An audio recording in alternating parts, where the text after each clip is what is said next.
The American Broadcasting Company presents The Candid Microphone, the program that brings you the secretly recorded reactions of ordinary people to all kinds of situations. No one ever knows when he's talking into the Candid Microphone.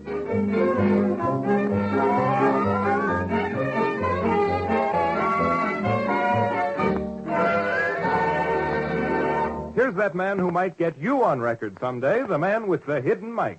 Because the Candid Microphone is 7 weeks old today, we'd like to take a minute out for kind of a seventh-inning stretch. For one thing, we'd like to say that you listeners have certainly been playing ball with us. We once tried to buy a watch that runs backwards, and you sent us two that actually do. We tried to get a hotel room for a trained seal, and 14 sympathetic housewives have offered us their bathtubs. We took a mongrel puppy to a dog beauty parlor, and scores of you have asked how he looks in his new Continental trim. Of course, there have been brickbats among your sweet bouquets, and you'll hear about one of those in a few minutes. Although many of our secret recordings are made in the spirit of fun, our real purpose is to get closer to reality by hiding our microphone and catching people off guard. Our narrator will now give you the inside story behind each of the secret recordings captured this week by the Candid Microphone.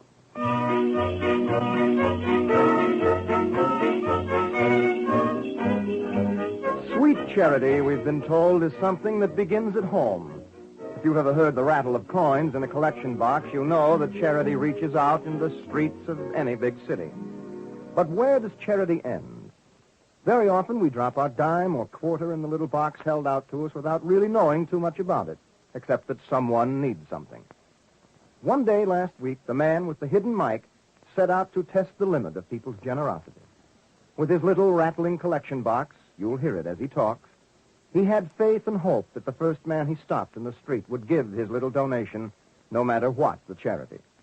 After he had been ignored by a score of busy people, this secret record was made.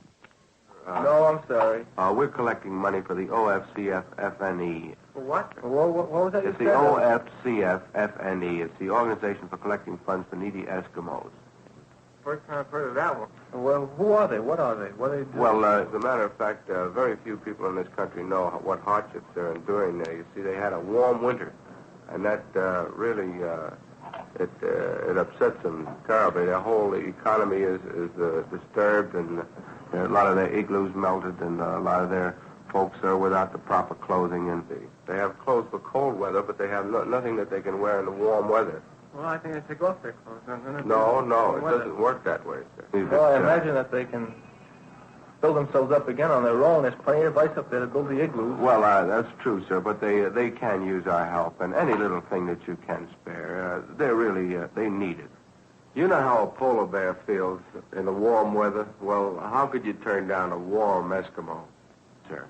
It's not a large contribution, a dime, a quarter, anything like that. No, I'm sorry. There are more worthy organizations. Well, no, there are more publicized organizations, sir, but this is really a very fine cause. If you could see those Eskimos up there, you'd really appreciate this. You're right there. The others are publicized. I've never heard of this one before. Well, it's very, very fine. It's the OSCFFNE, and I'm sure that it's worth your support, sir. Anything what that is you it, can all voluntary work? All voluntary work. What do you contribute our time and everything else. Well, solicit through the mail? No, we don't solicit through the mail. It's a poor little organization. We're collecting funds on street corners and wherever we can, and it's very worthwhile. What do you do with the money? We send it up there to the Eskimos. In money or in... Money and supplies and foodstuffs and everything else, sir. And they're really, it's something you can be proud to have contributed to. The first time I've heard of them. Well, you may hear more of them. Oh, they are, sir. Believe me, they're in dire circumstances. You can imagine what a warm winter would do up there. It's just as bad as a hurricane down here. It's something you can deduct from your income tax. Well, I'll be glad to give a small contribution. All right, that's fine. Thank you very much.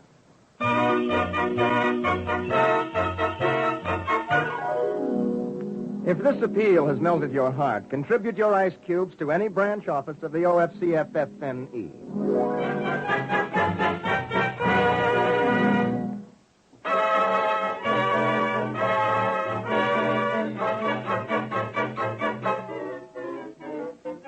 You wouldn't let a few dollars come between friends, would you? Well, we would, especially if we could get another secret recording of the whole thing. We had been listening to a couple of repairmen working in the hallway outside our office. They sounded like a couple of rough characters, the kind we hadn't really captured yet on Candid microphone, so we figured out a way to get them into a little argument. While they were out to lunch, we rigged up our recorder and mic in a valise and planted it near the spot where they had left their tools. And just to be sure that they'd have something to talk about, we dropped a wallet with $11 in it where they couldn't help seeing it. And then we waited in our office for something to happen. We listened as they found it. And when it began to sound as though we had tuned in on a fight, the man with the hidden mic rushed out, as usual, to put his 2 cents worth in or to get his $11 back. The talk was about beginning to turn into action when we began recording. I found a wallet here, and I'm going to keep it. I was right alongside of you, man. You almost knocked me over trying to pick it up. That's all right. I found it, and I'm going to keep it, and you can't do nothing about it. Well, let's see what's in it. Oh, no, fella. This is mine. I'm going to keep it in my pocket. Listen, for 2 cents, I'd knock you right on your Yeah, back. you would. Wait. What's the matter here, fella? Well, I found this wallet, and this here... Is it yours? Well, it's mine now. It happens to be mine. Oh, wait a minute. I expect to get half of this thing. Oh, wait a second. You butt out of this for a while. Will you, buddy, please? Just 1 second. I'm going to All right, go ahead.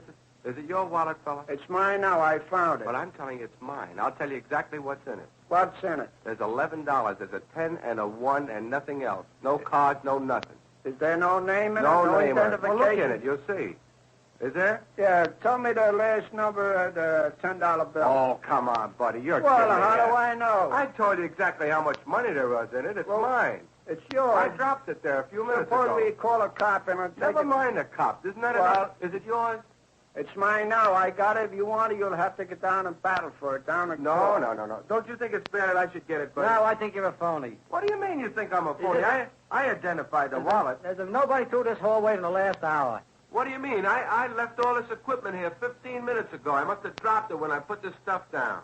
Oh, knock him on his back, Bill. I picked Now, it what up is and it? I'm going to keep it. No. Now, fellas, now you're not being fair about this thing. This is my wallet. I don't know you Is from it now. yours? It's mine now. Why? Because I find it. Find that's it silly. is keep. Find it. That's for kids. That's what you say.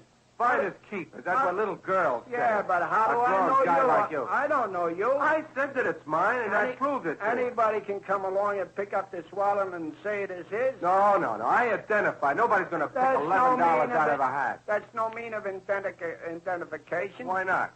I tell you how much there is in it and say exactly what's in it and tell you there's no cards or anything else. Well, the man just took a good guess, that's all. He was lucky. Yeah. Yes. He's a All right, phony. I got some money in my pocket now. Yeah, I got how a much certain you amount. Wait a second. I got a certain number of bills in my pocket. Can you guess how much money there is in it? Well, you just took a good guess, that's all. All right, One of well, those you take things. a You were good lucky. guess. I'm not lucky. I'm You're trying to not get lucky. half of this here money. Listen, You come it's my around. wallet. Well, I'm sorry, buddy. You don't get it, and I don't think I'm going to give it. And you try to get it, I'm going to biff you and a kiss it.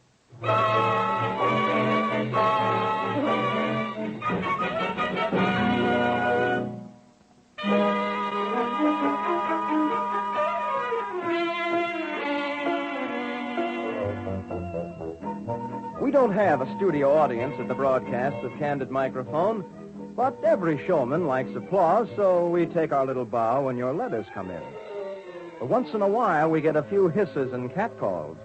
Well, that's okay, too, because we want you to speak your mind, like those people whose voices you hear on our secret recordings. Well, one lady took us at our word and wrote us a few well-chosen ones that really made our ears burn. Now, even an angry woman has the privilege of changing her mind, and we decided that the man with the hidden mic was just the man to do it. This lady lived in an apartment house, so we got a next-door neighbor to let us set up our recorder in her apartment and brought the hidden mic right to her door where we got the following recording. I'm with the American Broadcasting Company, and I wonder if I could have just a couple of minutes of your time. Is that all right? Yes? You wrote us a letter the other day about one of our programs called the Candid Microphone, and I gather from your letter that you don't like it very much. No, I don't. Well, why? What are some of the things you find objectionable about it? Well, I don't like it because I think it's snooping. Out and out snooping. Is that right? Mm-hmm. In your letter, you said course. you said it a little more strongly. You said you thought we were a bunch of dirty, sneaking spies. That was kind of strong language. You feel that much about it, huh? Well, I suppose at the time when I was listening to the program, I felt that way. And how about right now? I also think it's a cheap way of doing things. You know, you might pay a person for appearing at the program, at the microphone. Oh, I see. Yes, I know. That's one of your tactics, no doubt. You want to save. So you get these people in their homes extemporaneously, answering questions that you probably would have to pay for if they were rehearsed. Well, do you think it would make it any less offensive if you knew that we did pay everybody whose voice we recorded? Would we be all right then? I think it would be, yes. Less offensive. Do you think that's snooping? Yes, it is. It's still snooping. The easiest manner is for you to come into their homes, knock on their doors when you want, go into people's bedrooms, you know, and... Bedrooms? Yes, of course. I heard that one program about the... What was it? You went into some man's bedroom? Oh, you mean the one where the wife awakened the husband? Awakened the husband, and there was the poor fellow. He didn't know he was speaking for the public. It sort of put him in a bad light, don't you think? Well, After all, the way you awakened Did you ever is hear... your own private affair. Well, you may have something there, but don't you think it's funny the sounds a man makes when he awakens? Yes, they're funny, but they're only for him, though, in his own bedroom, and I'm sure he doesn't enjoy having the whole world know about it. Do you? Well... Would you? It was a man's bedroom, and we had his wife's permission to come in there. You feel like that was... You had his wife's permission? Sure, she arranged to let us come in there and record his voice. Poor fellow, you can't trust her very well, can he? Well, are you married? No, I'm not, but I have a brother, and we have the same difficulty getting him up, or rather his wife has now. Do you help once in a while?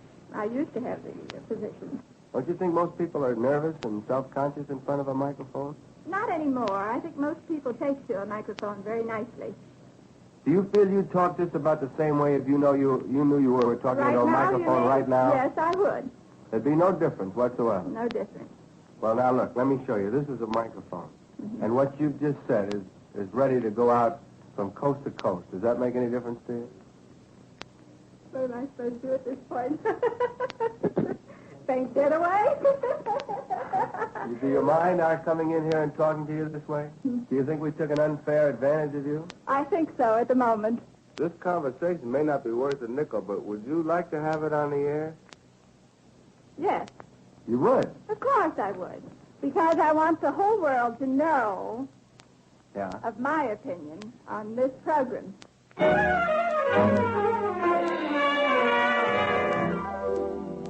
Most any woman would be glad to give you a piece of her mind.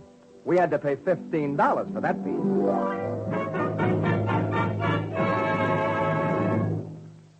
If you've missed our first 6 programs, here's something you should know on how we go about putting this show together. And when we say go about, we really mean just that. If we wanted actors, we wouldn't have to budge an inch out of Radio City. But on Candid Microphone, we try to portray people as they really are and as they really sound. And we've found that no one can do a better job of that than the people themselves. That's why we go about putting this show together. When we want a tailor, we go right to a tailor shop. And when we want a housewife, we knock on her door. And what's more, even then we don't tell them why we're there until after we've caught them in the act of being themselves.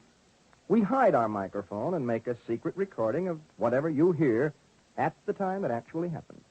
The man with the hidden microphone may even get around to you someday, but don't bother looking for him, because you'll never know when you are talking into the Candid microphone.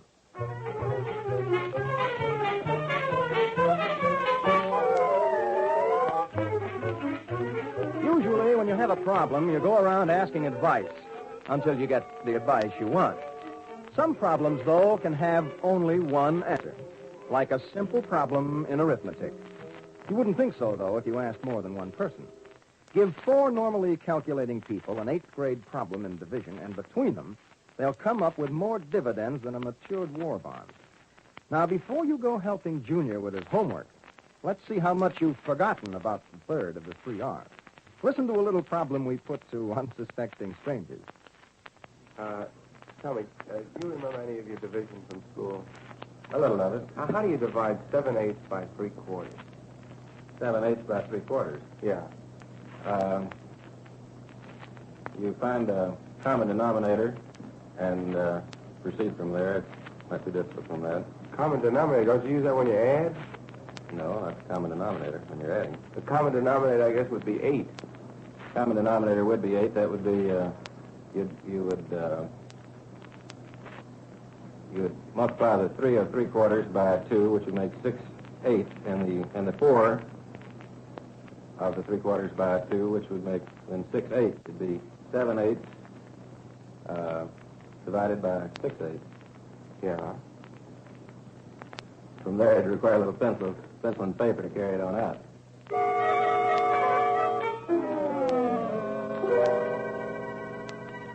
How do you divide 7/8 by 3/4? Isn't 7/8 equivalent to 3/4? No, 7/8. 7/8 is much more than 3/4. That's right. Yeah. Just a little. About an eighth more. Yeah, 2/8 would be a quarter. Well, you divide it. You mean divide 3/4 into 7/8? Yeah. Not me. No, well, there is a way. I remember we learned it.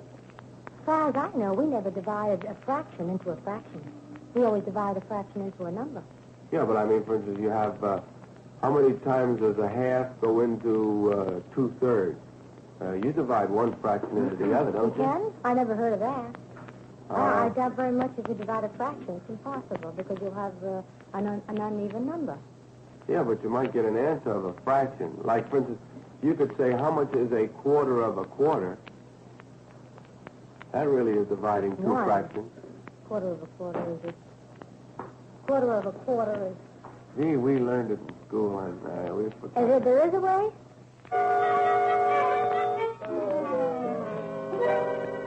Can you tell me how you divide 7/8 by 3/4?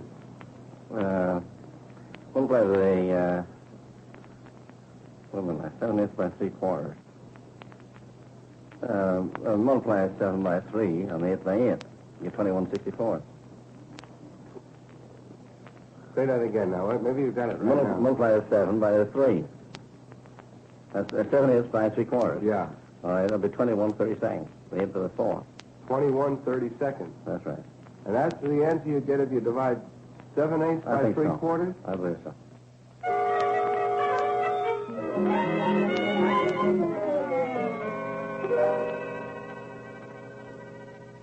7/8 by 3/4. Yeah. I'd change 3/4 into 75 and then divide it by 7/8. And what I'd get, I don't know. I'd have to do it on piece of You paper. change 3/4 into 0.75, and then what? And then divide it by 7/8. No, but you're dividing 7/8 by 3/4. Well, I just do it the same way and turn it around. 0.75 Yeah. divided by 7/8. Well, no, you're dividing 7/8 by 3/4. I told you not to ask me.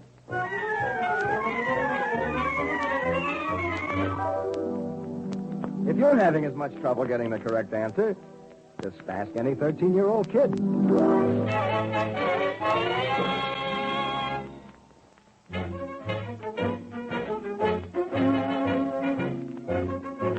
The next secretly recorded conversation is one between two blinded veterans. Here's how it happened. We had waited with our mic and recorder at the newsstand of a large building. And for 3 hours, we recorded the gossip of office girls on their lunch hour as they stopped to gab. But when we played over our secretly made recordings, only one bit stood out. It was the voices of the two blind fellows who ran the newsstand. It's just small talk, but maybe you'll hear something bigger in it. Listen. By the way, P, how often do you have to shave? Oh, I shave twice a day, once in the morning and once in the evening. What do you want to shave that much for? Oh, I have to. I work in the morning, and in the evening I have to go out. How about you? I got to shave every day. If I don't shave, my wife gets right after me. She used to tell me, she said, when you're in England, that's all you did is shave, so you can do it over here. Well, it takes me about 45 minutes to shave. 45 minutes? That long? Well, the beard you got, all you have to do is go outside and get the cat and let it lick it off. Yes, but the barber tells me it's pretty wiry. Do you use a straight razor? Well, I use a straight razor.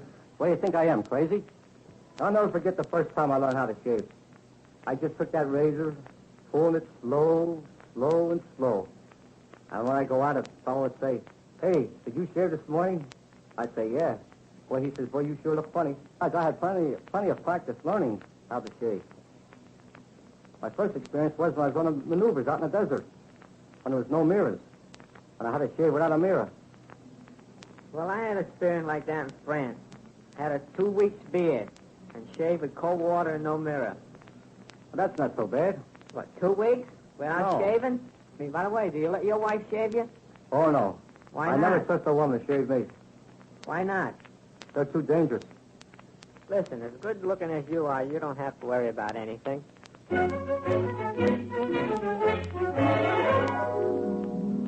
These two blind veterans didn't sound any different than a million other guys passing the time of day, did they? Okay, don't treat them any different. That's the way they want it.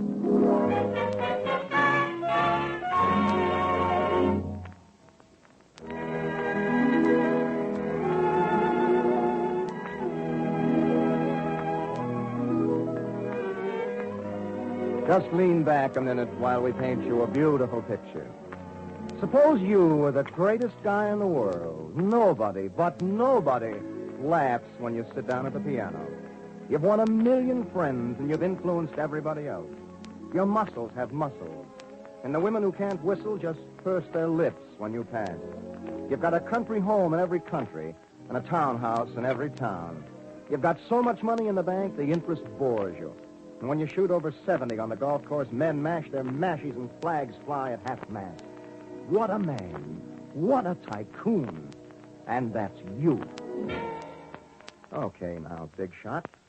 Let's see you walk into any restaurant and try to get the waiter to substitute one teeny item on a $1.50 blue plate. See if you can get any further than the man with the hidden mic did. He tried it, and it went like this. Waiter, I think I'd like to have this special dinner here. Yeah, what do you like to have? What? Let's see now. It says $1.50, tomato juice, vegetable soup, roast beef. Listen, I'd like to have this special dinner, but do I have to take that tomato juice? No, you don't have to take the tomato juice, but I won't take it off the price. I mean, off the $1.50. It's altogether $1.50. You take the tomato juice or not, it's just the same. Yeah, but I mean, can I have pineapple juice instead? No, we haven't got it. And that's the bill of fare. It's made up that way by the chef, and I have to wait. But have you got some, let's see, any other kind of juice? No, only tomato juice. Only tomato juice. Vegetable soup. You got any consomme or anything like that? No, vegetable soup, just the way it's on the bill of fare. Vegetable soup, huh? I don't like vegetable soup. Well, I can help that if you don't like vegetable soup. You eat the roast beef and pay $1.50 just the same. Could I change the soup for some fruit salad? Oh, no, you can send your soup either for fruit salad. That stays that way, and that's made up. I don't make up the bill of fare. See, I got some custom up here. Wait, just a second. All right, now the roast beef with carrots and peas. Can I change that to string beans? No, carrots and peas. That's the standard. Oh, but carrots and peas. I don't like carrots and peas. Oh, then you eat it without carrots and peas. Or what other vegetable can I have? It's nothing. You eat the potatoes. Double portion potatoes. Can't I have any vegetable? No. Can I have a salad? No salad.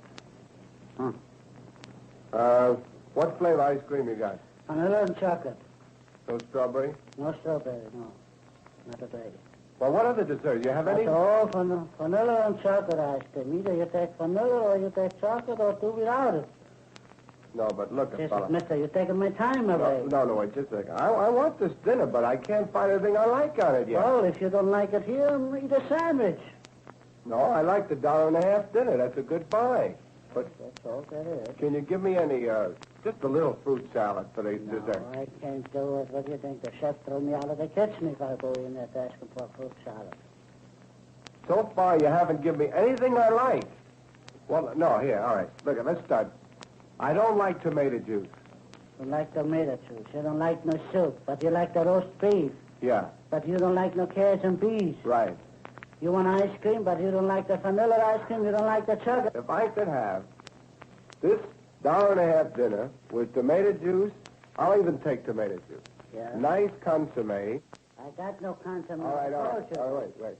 Roast beef with string beans and French fried potatoes, and I'll even take the ice cream. No, not before. for? Either you take it or you Ask the chef. Maybe. No, I don't go in the chef. The chef's going to run with the kitchen knife after me. No. No, sir. Can't you change it a little bit? No, nothing changed. That's the standby, and that's all that's to it. I work on according to schedule. The what? According to schedule. That's a schedule for me. What do you mean? It's a dinner. That's all right, but for me it's a schedule. What I've got on here, I got to sell. I can't sell nothing else what I haven't got on there. Well, maybe he's got a lot of pineapple juice or I got to something get back rid there. of this stuff first, eh? Well, what are you trying to get rid of it on me? Oh, if you don't take it, somebody else will. I'll have to eat. Yeah, but... You're here to serve me. Yeah, but... I want this $1.50 dinner, but I want to make a couple of little changes. Ask him about it.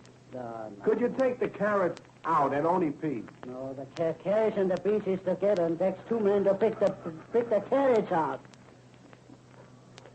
Then when I bring the peas, you want the carrots in it. No. Yeah? I don't like carrots. I can't stand them. Don't eat them. Just pick out the peas. How can I? Why don't you pick out the peas? Oh, give me, give me a getting... double portion of potatoes. Yeah, but I ain't getting paid for that, sir. But just a little change here and there. Oh, nothing doing. Take it or leave it. Oh, no. Well, listen, I'll tell you what. On this $1.50 dinner, if I leave off the tomato juice and I leave off the carrots and peas, how much will a dinner cost? It's still $1.50, and even you only eat those 1 slice of roast beef, it's still $1.50. Well, that's not bad. Oh, fair or not fair. If you can eat, that's not my fault. Do I get bread and butter with it? Yeah, you get 2 slices of bread and a How piece about of some butter. toast? No, the toaster broke down. I got no toast. I can't run across the street now and get the toaster fixed. You got bread, you can make it. Yeah, well, you got a stove. Yeah, but I'm not supposed to go behind the stove. That's a union man back there. Well, you're a union man. Yeah, but that's only out in the dining room. That doesn't belong into the kitchen. So what do I have to have? It looks like I have no choice. What do I have to have? What can you do for me on this Well, I dinner? give it a whole shooting match, and you pick out whatever you like.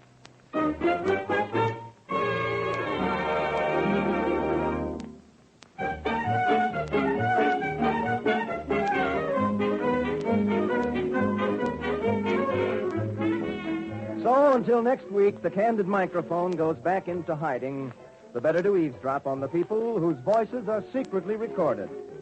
We mention no names, but you may recognize them all as people that you meet every day.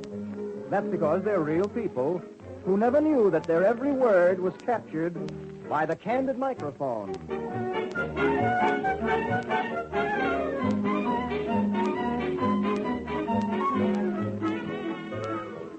The Candid microphone is tailored for your entertainment. That's why we want to hear your candid comments about it. Write to us in care of the American Broadcasting Company, New York 20, New York. Next week, ABC's Candid microphone will bring you more actual scenes from real life, exactly as they happen. We hope you'll be listening next Sunday, when we'll be heard again over most of these ABC stations.